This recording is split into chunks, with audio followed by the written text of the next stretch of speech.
Bonjour à tous, il est question aujourd'hui de Jurassic World de Colin Trevorrow, qui est un film de science-fiction sorti le 10 juin 2015, réunissant Chris Pratt, Bryce Dallas Howard, Omar Sy, Vincent D'Onofrio, Drake Johnson, et aussi, je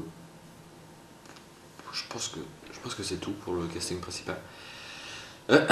Alors, eh ben, j'ai un avis en demi-teinte sur le film. Ça m'est rarement arrivé ces derniers temps d'avoir un avis mitigé. J'ai jamais eu autant de difficultés à donner un avis sur un film.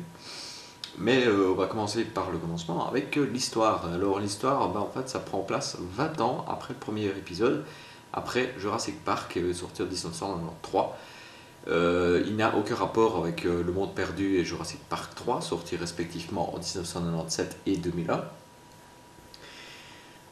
Jurassic Park World, donc le quatrième épisode qui sert à la fois de reboot mais aussi de suite, raconte l'histoire de Zach et Gray, deux enfants dont les parents sont en instance de divorce, et qui les envoie donc dans le fameux Jurassic World qui est un peu le Sea World mais avec des dinosaures.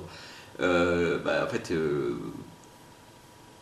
c'est comme si vous alliez visiter Disneyland ou je sais pas, un parc Astérix, quoi, mais en plus dangereux, où vous pouvez vous faire bouffer à tout moment, mais bon, voilà. Ils sont accueillis par leur tante Claire, mais malheureusement, en fait, elle est tellement obnubilée par son travail qu'elle les néglige et elle demande à une assistante de s'occuper d'eux. Et puis, une ne tarde pas à la semer et aller faire plus d'activités, mais sans leur tutrice, si vous voulez.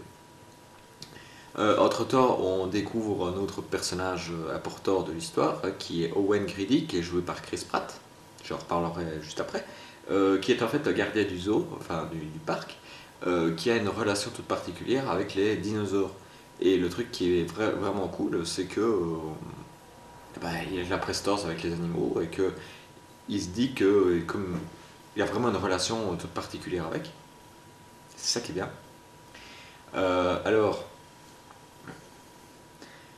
il va être mêlé à l'histoire, hein, vous se rendre compte.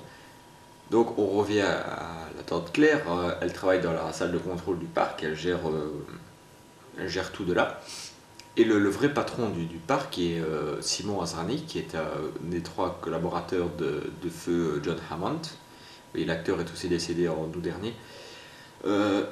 Et bien en fait, ils vont aller voir le nouveau dinosaure, l'Adominus Rex. Oui, ça fait quand même un peu peur, c'est pas mal. Et comme ils disent dans le film, c'est plus facile à retenir pour les enfants. C'est un dinosaure qui ne montre pas au public parce qu'en fait ils ne savent pas vraiment ce que c'est. Et ils ont envie de voir un peu comment il se comporte. Et Monsieur Asrani demande à Claire de demander à Owen de vérifier l'enclos pour voir si on n'a pas laissé passer des failles. Malheureusement, quand Owen vient voir le dinosaure, il n'est plus dans sa cage et ils partent donc à la recherche du dinosaure, mais en fait il est toujours à l'intérieur. Et c'est en voulant s'échapper de l'enclos qu'il laisse la porte ouverte et que le dinosaure se barre. Et c'est là que l'intrigue du film prend place, en fait. Parce qu'ils vont essayer comment dire, de, de rattraper le dinosaure. Voilà, pour éviter qu'il tue le moins de personnes possible. Mais bon, voilà, c'est un dinosaure quand même. Donc Owen va jouer un rôle crucial parce que, comme je l'ai dit tout à l'heure, il a vraiment une autre relation avec les animaux du parc et il va vraiment servir dans l'histoire. Et comme je vous l'ai dit aussi, les enfants vont se retrouver piégés dans le parc pendant que les dinosaures se baladent tranquillement à bouffer tout ce qui passe. Et le gros problème du film vient un peu de là parce que en fait, quand vous avez un dinosaure comme ça, vous le gardez pas pour montrer à des enfants ou même à des parents. C'est bien de faire peur, oui. Mais vous vous doutez qu'à un moment ou à un autre, si vous ne connaissez pas l'animal, vous ne savez pas ce qu'il va faire, il va réussir à vous avoir et vous n'aurez rien vu. Et le truc, c'est tout ce qui découle de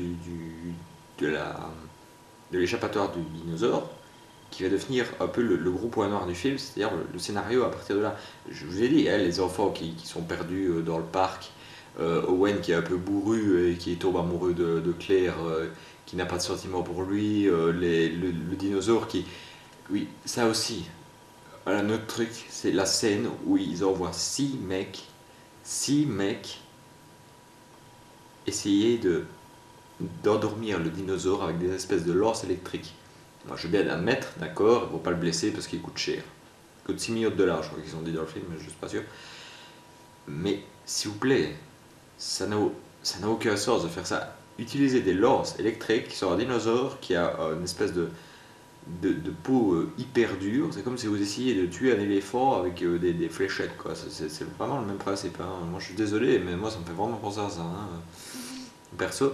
Euh, donc ça, c'est le gros problème du film, c'était tout ce qui découle de ça, et la scène de fin, elle est complètement... mais what the fuck, quoi. Je suis désolé, mais la scène de fin, on dirait qu'elle a été faite... je sais pas comment elle a été faite, mais non, juste non.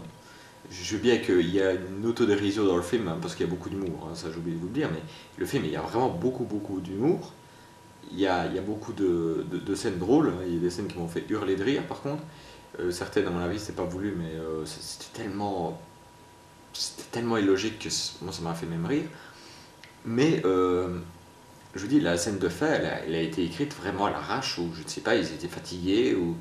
mais non, cette scène-là, non. Je suis désolé, mais non, tout simplement. Voilà. Excusez-moi, hein, mais je suis désolé, mais c'est ça. Le gros, peut-être, je pourrais souligner que les effets spéciaux qui sont vraiment très bien faits, hein, il faut quand même bien le reconnaître, eh ben, fait aussi partie des points négatifs du film. Je m'explique. Alors, dans un film à ce budget-là, hein, un film qui est vraiment, comment dire, euh, fait pour les effets spéciaux, eh ben, il y en a énormément. Tout le film, ben, ce n'est que des effets spéciaux. Ben oui, tous les décors sont faits en image numérique, sur du fond vert. Pareil pour, comment dire, pareil pour les dinosaures, évidemment. Pareil pour, enfin, tout ce qu'il y a dans le film n'est pas réel, hein. Tout a été tourné sur du studio, hein. Faut pas me faire croire le contraire. Évidemment, les dinosaures ne sont pas réels, encore heureux. Enfin, peut-être qu'ils gardent déjà des skateboards de retour à le futur, donc on sait jamais. Ils ont peut-être amusé à eux. Enfin bref.